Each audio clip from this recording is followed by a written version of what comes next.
वसल्लम के रोज और 10 मुहर्रम के रोज लोगों से खाना ले लेते हैं और फिर मौलवी साहब को फोन करते हैं, खाना तो हमने ले लिया, अब क्या करें। तो गुजारिश ये है कि जो काम करने ना करने वाला था वो तो आपने कर लिया। अल्लाह ताला कुरान हकीम में इरशाद फरमाते हैं, वतआवनु अलल बिर्रि वत्तक़वा वला तआवनु अलल इस्मि वल उद्वान। नेकी के कामों में, तकवा परहेजगारी के कामों में एक दूसरे से तावन करो और गुनाह के कामों में, जुल्म ज्यादती के कामों में तावन करने की इजाजत नहीं है।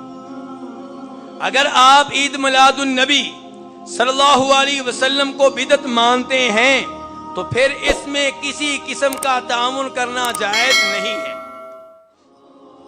आपका पड़ोसी है, आप उससे सलाम दुआ रखें, आप उसकी बेटी की शादी के मौका पे उसकी मदद करना चाहते हैं, करें, कोई मसला नहीं। वो घर बना रहा है, घर बनाने के सिलसिले में उसकी मदद करना चाहते हैं, करें, लेकिन ईद मिलादुन नबी के मामले में ताउन करने की इजाजत नहीं है। मेरा पहला सवाल यह है कि आपको उसने खाना भेजा क्यों? इसीलिए भेजा है ना कि आपने उसको कभी समझाया ही नहीं कि काम गलत है। अगर आपने पहले से समझाया होता तो उसको मालूम होता कि ये तो हमें रोकता है, ये खाना क्यों कर लेगा। लेकिन चूंकि हम समझाते नहीं हैं, नेकी का हुक्म देना, बुराई से रोकना मेरी और आपकी जिम्मेदारी है,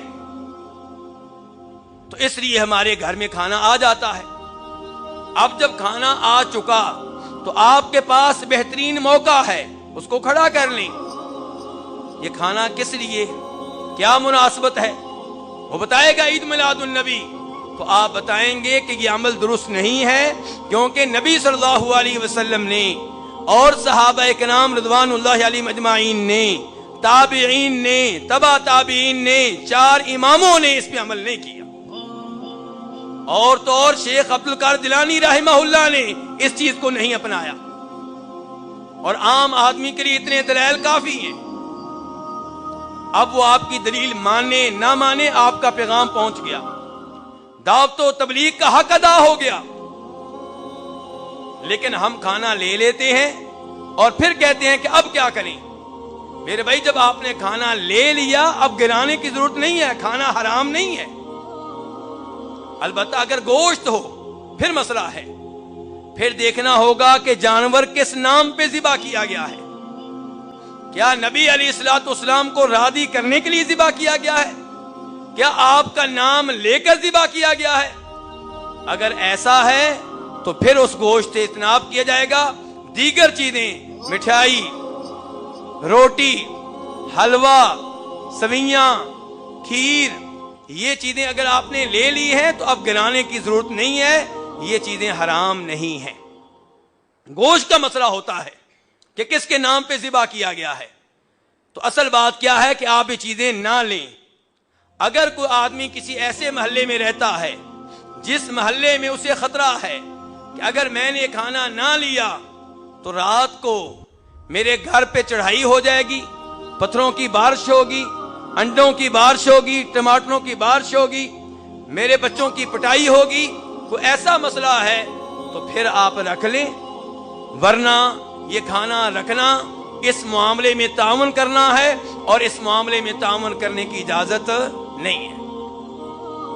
और अगर आप किसी ऐसे महल्ले में रहते हैं, किसी ऐसे शहर में रहते हैं जहां पे ये सूरत हाल है कि आपके दाएं बाएं ये माहौल है कि आप वहां पे डरते हैं, खौफजदा हैं, दीन पे अमल नहीं कर सकते, तो आप वहां पे इस सूरत हाल में कब तक रहेंगे?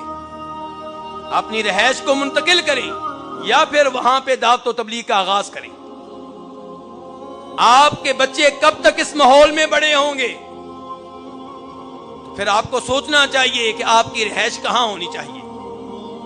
तो मेरे भाइयों, ये काम अगरचे नबी अलैहिस्सलाम की मोहब्बत की वजह से होता है, जो लोग ये काम करते हैं हमें उनकी नीयत पे कोई शक व शुबा नहीं है।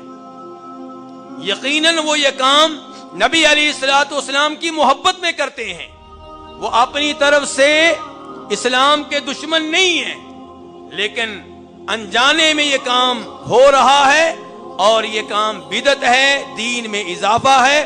اور یاد رکھیے گا، بدعت چوری سے بڑا جرم ہے، ڈاکے سے بڑا جرم ہے، بدکاری سے بڑھ کر جرم ہے۔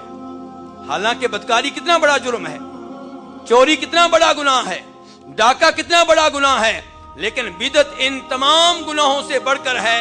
اور اس کا ایک بنیادی سبب یہ ہے کہ جو چوری کرتا ہے وہ سمجھتا ہے کہ میں مجرم ہوں، جو ڈاکہ ڈالتا ہے وہ سمجھتا ہے کہ میں مجرم ہوں، بدکاری کرنے والا کنڈی لگا کے بدکاری کرے گا، لوگوں سے چھپتا پھرے گا، نہیں چاہتا کہ لوگوں کو اس بات کا علم ہو۔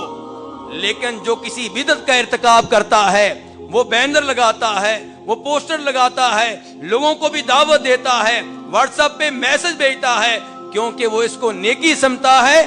اور ایسا آدمی، اس کے بارے میں خطرہ ہوتا ہے کہ یہ توبہ کیے بغیر ہی فوت ہو جائے گا، کیونکہ وہ اس کو نیکی سمجھتا ہے، وہ اس کو خیر کا عمل سمجھتا ہے، لوگوں کو بھی دعوت دیتا ہے، اور یوں وہ دین میں اضافے کا سبب بنتا ہے اور نبی علیہ الصلوۃ والسلام کے دین میں تبدیلی کا ذریعہ بنتا ہے۔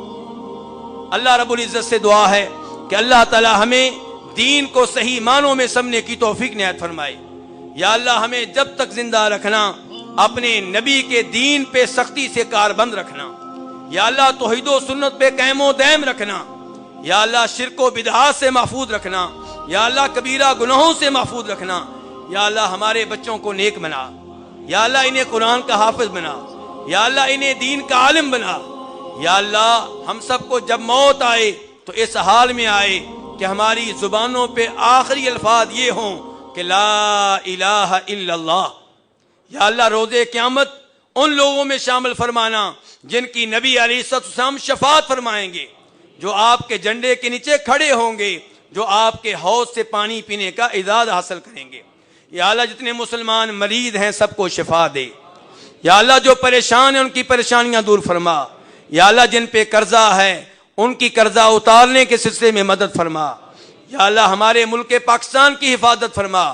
یا اللہ دین کے لحاظ سے بھی، دنیا کے لحاظ سے بھی، یا اللہ یہاں کے حکمرانوں کو دین سمجھنے کی توفیق دے اور دین کو بطور شریعت نافذ کرنے کی توفیق دے۔ یا اللہ ہم سب کے گناہ معاف فرما۔